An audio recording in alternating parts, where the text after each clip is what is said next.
You are listening to an American Free Press podcast. Joining me on the line is former Arizona Sheriff Richard Mack and Shane Harer from New Mexico.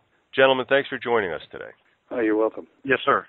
Something happened, I saw it on the internet, about a New Mexico police chief having a problem with the Transportation Security Administration and a big imbroglio after that. I want to get into that in great detail in a moment, but for the benefit of the listeners, I've interviewed Sheriff Mack on numerous occasions, and many people know of Sheriff Mack and what he's doing for the country. He's a great American. Sheriff, and I know it'll be better in your own words because, as I've said before, you're a terrific speaker and you could say what you're going to say much better than I could. Just give the listeners just a quick background on the significance of the Supreme Court case, Mack versus United States.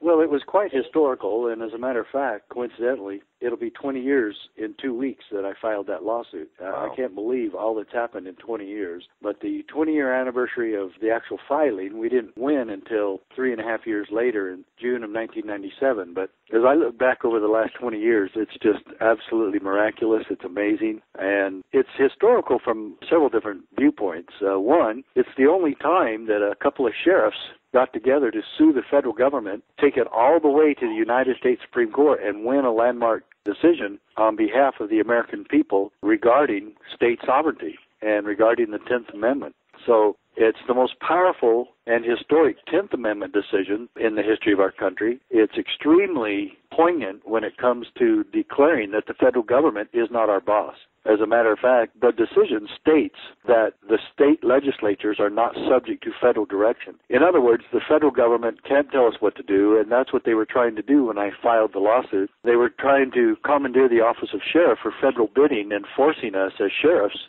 to participate in a federal gun control scheme. In fact, that's actually a quote right out of the decision also. So it was a 5-4 split decision. The Supreme Court sided with Sheriff Prince and myself, and it's just been an amazing roller coaster ride ever since, trying to get people to pay attention to this decision, to find out about it. It was very well hidden by the Clinton administration and the media so that the states wouldn't get the idea that they're actually free and independent of federal incursions and overreach. And so yesterday, this was kind of a great way to culminate the 20-year anniversary. I testified before the subcommittee at the Arizona State Senate on public safety, and they're actually proposing SB 1290 by Senator Burgess, who penned the legislation requiring all federal agencies and agents to check with the local sheriff before they do anything in their jurisdictions. So that's a great check and balance, and that's also coincidentally something that we promulgated at our recent CSPOA conference. And that brings us to the moment of question at this point as to why Chief Shane Harer was fired and terminated as Chief of Police in Jemez Springs, New Mexico. We're really concerned about what happened to him. We're really concerned about the dishonesty and corruption that's being uncovered. And we and I continue to work with chiefs and sheriffs all across the country who will stand for freedom, who will stand for their oath of office, and do the right thing in protecting people from all enemies, both foreign and domestic. And so that's why we exist as the CSPOA, the Constitutional Sheriffs and Peace Officers Association. And we'd love to have all your listeners and loyal fans to become part of the CSPOA, and they can do that at CSPOA.org. Thanks, Sheriff. I was right, wasn't I, Shane? Oh, my gracious, you hit the nail on the head. So, for the benefit of the listeners, Shane, why don't you give them a little bit of background about who you are before we get into what happened? Sure. Well, my name is Shane Harer, and been working in law enforcement for approximately 15 years, working as Chief of Police there in Jemez Springs, it's a small rural department.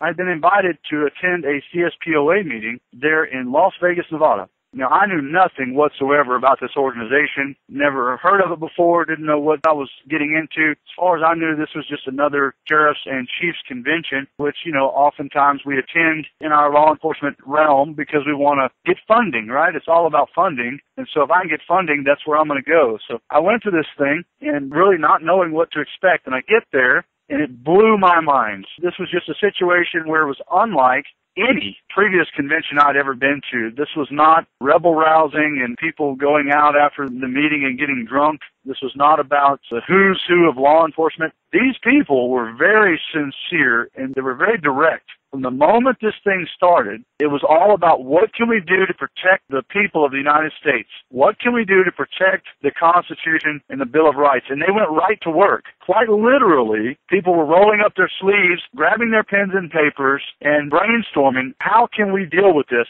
And I was like, wow, this is not at all what I was expecting. And I kind of sat back. I really didn't have a whole lot to say at first. And the more that I was listening to what was going on and observing, I finally just made the determination, I want to be a part of this. And so I started speaking my mind as to what I felt we could do to further the cause. And I met some very interesting people, highly intelligent individuals that know their law. They know the law. And when I say the law, I mean the Constitution of the United States of America, the supreme law. And they know it frontwards and backwards. And they're not afraid to vocalize that. And so I was honored to be there, truly. Now, at one point, I was asked to mention at this CSPOA meeting something that had happened to me while I was en route to this meeting. Prior to attending the meeting, I was very vocal to my own agency and also to some surrounding agencies where I was going and what I was going to be doing and what I was planning to get on out of this. And when I got to the airport, my life sort of changed, and I mean that quite literally. Since the date that I attended the airport to depart for Las Vegas, I have been placed on administrative leave. My agency has been totally disbanded, and then as of last night, I was terminated. And through all of this, I was not giving one single reason as to why. I do not have one paper document with anything with regards to disciplinary action, allegations, or otherwise. And so this is a situation that I'm just sort of feeling out, and I'll have to try to seek remedies through the courts and so forth. I have no desire to go back to work for the Village of Jemez Springs. I am going to miss the people, and the people are the true victims in this. But I've said this before, and I'll say it again. This is not about Shane Harer. It's not. I'm merely a blade of grass that was trampled on under the foot of TSA. Since this incident happened to me, multiple other articles have come out nationally about other individuals that have been humiliated and unlawfully detained by security officers. That's what they are. It's TSA security. These are not law enforcement officers. They're not sworn to uphold the Constitution of the United States, to my knowledge, and if they are, they're certainly violating that oath.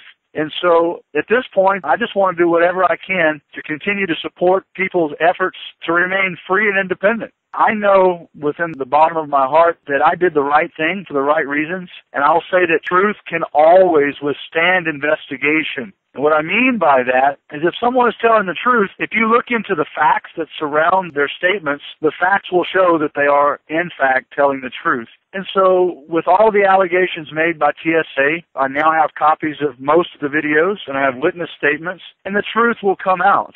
Prior to working for Jemez Springs, I was involved in a high-profile case, and for my own protection, I had to have my name changed. And so TSA sort of tried to make this their premise for their misconduct. Well, you have two different identifications, therefore, figuratively speaking, you must be a terrorist because you have two different forms of identification. Yeah. Now, I think Sheriff Mack could testify that he himself has had two different forms of identification. Is that not true, Sheriff? That is absolutely true. I was an undercover narcotics officer one time in my career. I had a driver's license that was in the name of a Gary R. Layton. So, yes, I've had it before, and it's not an uncommon thing to have in law enforcement. I mean, it's not every day that you see that, but it does happen. And first and foremost, Dave, you need to know that there was nothing illegal, immoral, unethical, or criminal about having a different name as Chief Harer had. It was all in the line of duty. It was to protect him from some threats that he had received. And so plain and simply, this was a complete and entire overreaction by the TSA. And when Chief Harer went through, he was upfront about all of this, and they had checked out his identity, and he showed 3 or 4 different forms of identification to show that he indeed was Shane Harer, Chief of Police in Jemez Springs. And after going through 2 or 3 checks on his ID, he was then signaled to go ahead. And he was getting ready to get on the plane, and then in comes Gil Guadarrama, a supervisor with the TSA, and he really starts to shake Chief Harer down, and maybe Chief ought to let us know how that went. Yeah, please. Yeah, absolutely. So when I made contact with this individual, he was in a dark suit. He just flashed some credentials in a wallet, put that back in his suit coat, was very stern. He was rude in his mannerisms and demanded to see ID. And at that point, I very politely asserted my rights. I just simply said, I just want to be free to go. I've already presented my credentials. I've committed no crime. And he was going to have none of it. He absolutely was adamant about interrogating me And when I challenged his authority, he became very upset about that, and he vocalized that in the form of a threat. I say threat because everything he said he was going to do, he did, and obviously the implied intent behind his threat was carried out in its entirety. So when he said, I know people in your district, and I'm going to make some phone calls, you've not heard the last of me. So those phone calls were made, and I did not hear the last of him. Ultimately, I was placed on administrative leave, as I stated, and I was terminated, effective last night, with no reason given.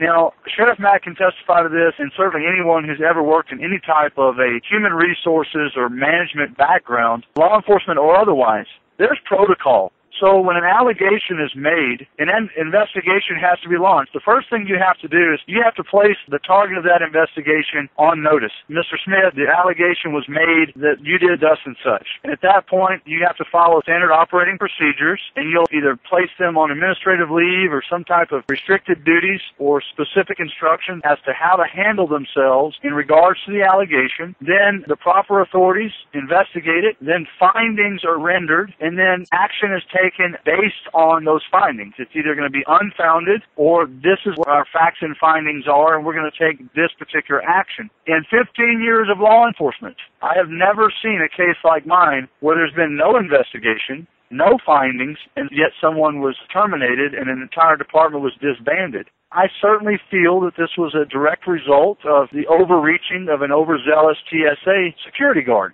But how does the TSA security guard tie into your town exactly? That's the curious thing, is because he has no jurisdiction there, but he knows people there. I was told that he met with the sheriff of Sandoval County, Sheriff Doug Wood, that he met with Councilman Dave Ryan of the Village of Jemez Springs, and one other individual from the Village of Jemez Springs. I'm not going to say who that is because I can't confirm that yet.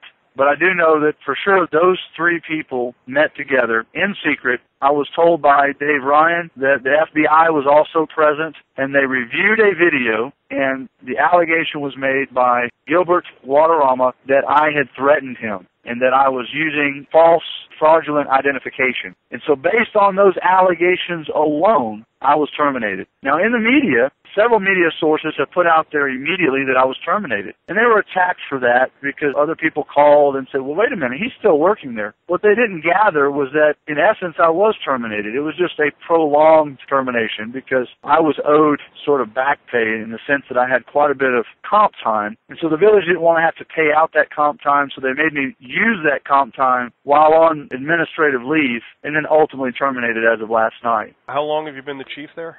I've been there 6.5 months. In the time that I was there, I was put in for a commendation the day before the incident occurred at TSA. I had over 125 citizens show up to express their gratitude for our department and how we cleaned up our town, and I was put in for a raise. Sheriff, what do you make of this? What do you think is the force behind all this? Well, we need to make sure we put this whole thing into proper perspective. Chief Harer is absolutely correct in regards to his analysis of how something like this is supposed to be handled. And this whole thing, I was in law enforcement 20 years. I've been around and associated with law enforcement probably easily for the last 35 years of my life. I have never seen anything even close to this. This is almost like a Salem witch trial. You're guilty if you're not able to breathe underneath the water as we dunk you. This is just so ridiculous. It's so unprofessional. In fact, calling it unprofessional is being far too kind. Okay, the situation was at the airport, and everything was taken care of, and then this Guadarrama comes in and starts playing Mr. Big Shot, and Chief Harer informed him and asked him, am I under arrest? Am I being detained? And the guy said no, and he says, well, then I'm leaving. And then, Mr. Guadarrama, he was really indignant about that and thought that Chief Harer was disrespecting his position as a supervisor with the TSA. And what Chief Harer did not like is the disrespect for the Constitution and his time there in being interrogated and given the third degree about having a different identification. And all the authorities in Jemez Springs and Sandoval County were already aware of this. So the only threat that really came was from the TSA supervisor, Guadarrama.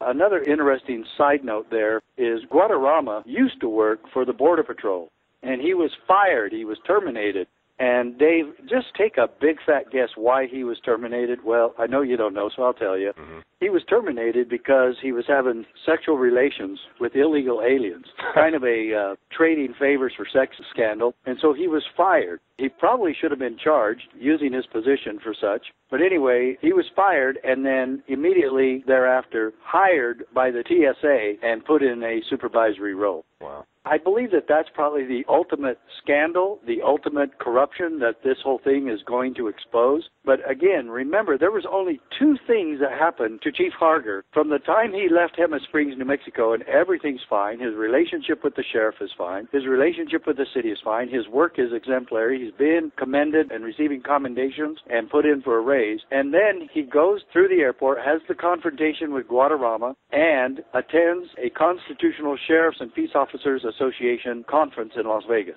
Those are the only two things that happen. He gets home, all of his employees are terminated, disbanded, they're gone, they're all removed, and he's put on administrative restrictions that is as close to being terminated as you could possibly get. And all they were doing is stalling for some time so they could seek some sort of legal counsel. Now, this is my opinion here. I believe they were seeking some sort of legal counsel so that they could try to justify what they were doing and try to keep everything secret. They were hoping that they wouldn't have to expose anything, and I'm sure they got some flunky attorney to tell them, oh yeah, you know, you can fire him without cause, you don't have to say anything to him, just tell him he's gone. Because of the corruption behind this, they are sadly mistaken. And we're going to assist Chief Harer with this whole investigation and hopefully file a lawsuit against Jemez Springs. It might go much further than that. We want to take this thing national on, one, the mistreatment of Chief Harer by the TSA and by the Sheriff of Sandoval County, Doug Wood, and by his own city council. The city council might have a legal standing that's appropriate or that's at least okay in terminating Chief Harer. But how they did it and why they did it is the real question here. And the corruption behind this within the TSA and their hiring practices of taking people who just got fired from another federal agency. Why does he need to be fired by one and then hired by another? That doesn't make any sense whatsoever. I believe that there's a lot of corruption that's going to be exposed here. And if they had been smart, they would have just told Chief Harer, look, we're sorry about all this. Let's get back to work and let's take care of this as best we can. But I am positive, and so is Chief Harer, that the TSA guy who threatened him and said he would make some calls to make his life miserable, that he did exactly that, and that we will find that out. And obviously phone records will be subpoenaed, and I believe that this is going to be something they're going to be very sorry about. Shane, you got the best on your side there. I know you know that by now. You've seen him in action and you've heard him speak. But you're out of work, you're out of money. And how many other people did they put on the unemployment line? 10. 10 families? Correct. How are you Now, doing? It's disheartening. The real problem I have, I just got out of court on a case this morning, and I met with one of my former officers, and it was a very difficult thing for me. I'm trying not to get emotional here on the phone. For me to look that officer in the face, to look him in the eyes and have to tell him that I'm sorry this happened to him, that all this has gone down the way that it is, it's a very difficult thing for me to do. You know, we're talking about men of integrity who didn't have a dog in the race. They were at my agency almost on a volunteer basis. When I say almost, I mean, these guys were putting in anywhere from 16 to 20 hours a week, because they work full-time jobs elsewhere. And they're putting this time in with my agency and only getting paid a little over minimum wage for their actions. They were there for the right reasons. It was not about the money. And their thank you for their servitude was have the chief come to them and say, you're disbanded. Turn in all your stuff with no reason given as to why. I couldn't give him a reason as to why. None of them. And that was the hardest thing for me. But, you know, to reiterate what Sheriff Mack said, this all could have been avoided. They could have simply said, you know what, this was not handled properly. We really should have handled this differently. Let's just move forwards and continue serving the people. You've done a great job up until now. Let's just keep moving forward. I really feel like I could have worked with that. But instead, they wanted to continue with the secret proceedings, the secret meetings, these executive sessions that the public's not allowed to be in, making determinations behind the scenes without following protocol, without following due process. And, you know, if my memory serves me correctly, we had a president by the name of John F. Kennedy. That president was assassinated. But prior to his assassination, he gave a speech. And he said that we had to be careful of things like that, where you have secret proceedings. Secret society speech. Secret society speech, that's correct. In a free and open society, the word secrecy is repugnant. And so that's all I kept hearing was those words over and over in my mind when I'm literally standing outside my own police department. I was ordered out of the building last night while they had this closed-door executive meeting, and it took them all of 15 minutes behind closed doors to call me in and say, "You're terminated, effective immediately, turn in all your stuff." Now, I can't think of anything more unprofessional. There's equipment that needs to be logged in, evidence that has to be, there's a chain of custody and things of that nature, payroll issues and so forth. There's a way to do things. So on its face, this whole thing was very unfortunate. But again, this is not about me. This is about citizens of the United States losing their rights one step at a time. And I am thankful. I'm extremely thankful for media outlets such as yours, the Liberty Roundtable, USA Prepares, AlexJones.com, and most of all for the CSPOA, because these people are standing up for truth, whatever that truth may be. Regardless of who disagrees or agrees, the truth will always stand on its face. And you guys are doing the right thing, and I want to be a part of that. I'm proud to be a part of that. I pray that any negative publicity that's come against me in no way tarnishes the reputation of the CSPOA or viable media sources such as yours. And I pray that we can move forward and educate the public about what's truly happening here.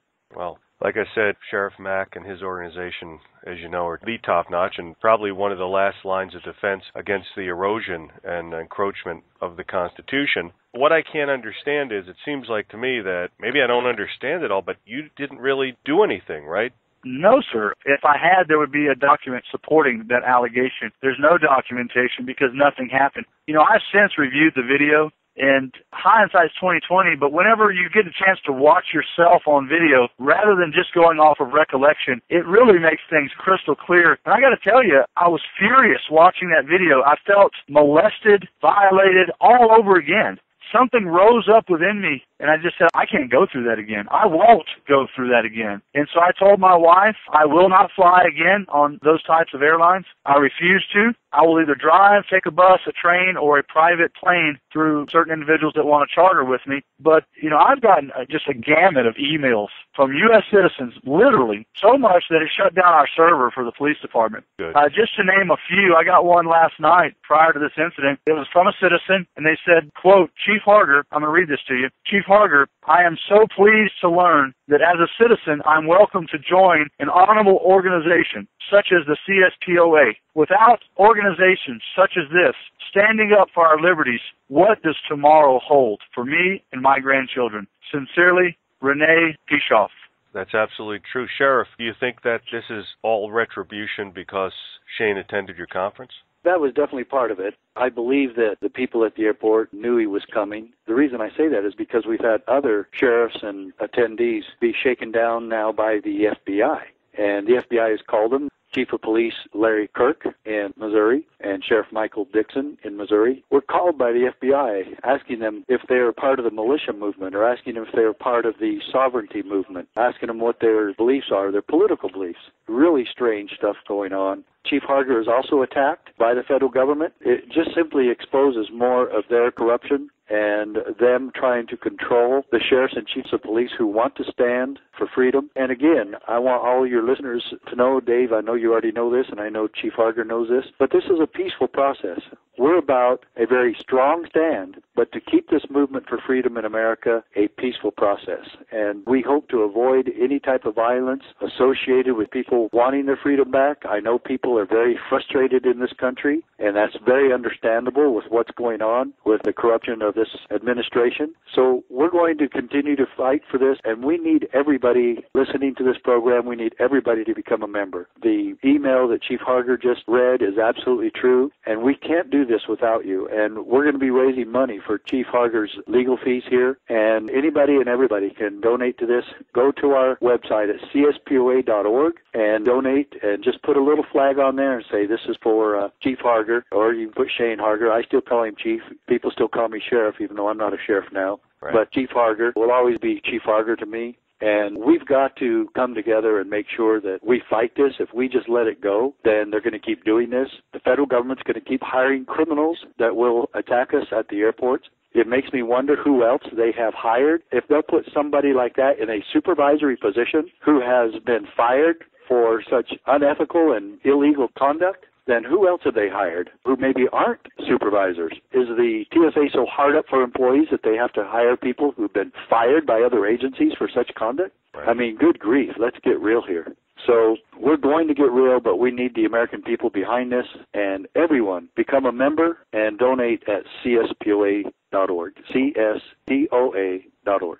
And of course, you don't have to have any law enforcement background to become a member. No, there's a leg for citizens to join. There's a leg for public officials and law enforcement to join. So absolutely, we want everybody to be part of this. Chief Harer, how are you doing? Yes, sir. How are you doing now? I mean, the other folks didn't make much income off of this. Was this a substantial source of income for you? Well, this was my primary source of income. Prior to accepting this position, I was a business owner, a successful business owner. I owned a construction company, and, I built up a reputation as a viable contractor. But as a result of taking this job, I had to shut down my business. It wasn't fair to the citizens for me to try and do both. And I was in this for the right reasons. I truly wanted to make a difference, and I went in that position with the best of intentions. And I made up my mind I was going to give it my best.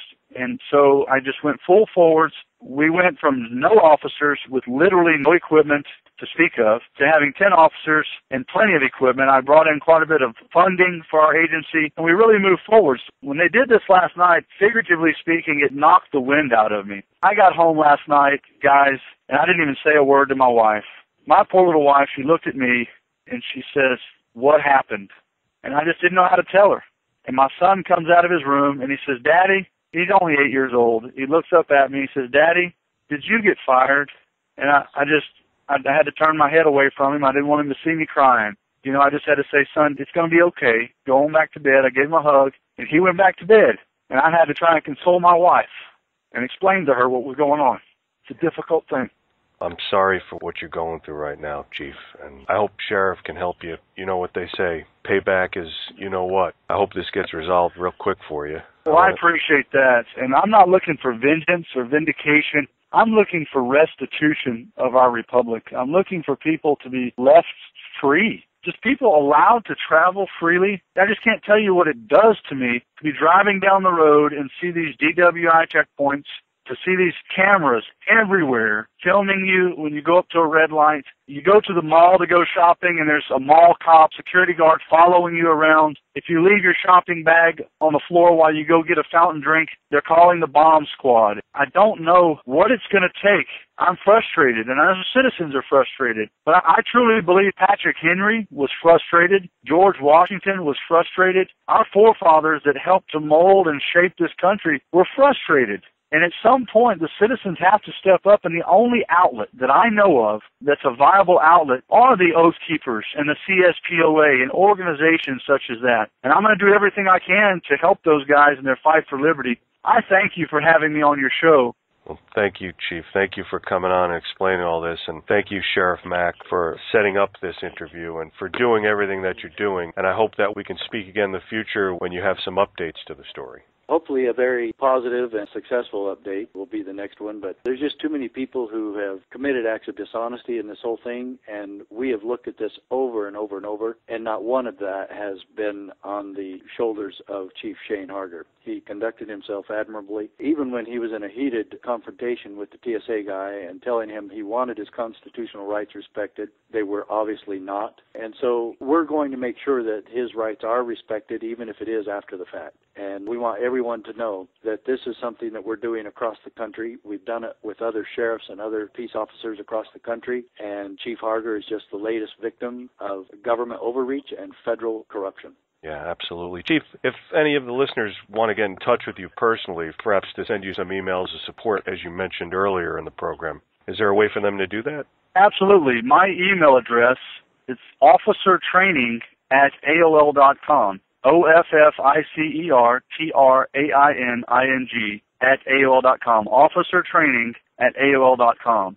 Okay, thanks, Chief. And of course, I just want to make mention of it one more time, CSPOA.org. As Sheriff Mack said, join. And I know this, being in the media and talking to a lot of people and studying and researching this, I don't know of any other organization quite like the Constitutional Sheriffs and Peace Officers Association that is really there for one purpose, to protect the Constitution. This is what it says on the website: to equip sheriffs, peace officers, and public officials with the necessary information and public support to carry out their duties in accordance with their oaths of office. That's what it's all about. If you believe that this is something that you're interested in as well, to rescue the United States from the condition that it's in right now with all of these new rules since 9/11, then by all means go to CSPOA.org and join and help out Sheriff Mack so he can help out Chief Harer and all the other people that have been attacked. And I personally know of this myself because I've interviewed some of those people. So again, gentlemen, thank you so much for the time you spent explaining all this to the listeners, and looking forward to talking to you when something significant happens.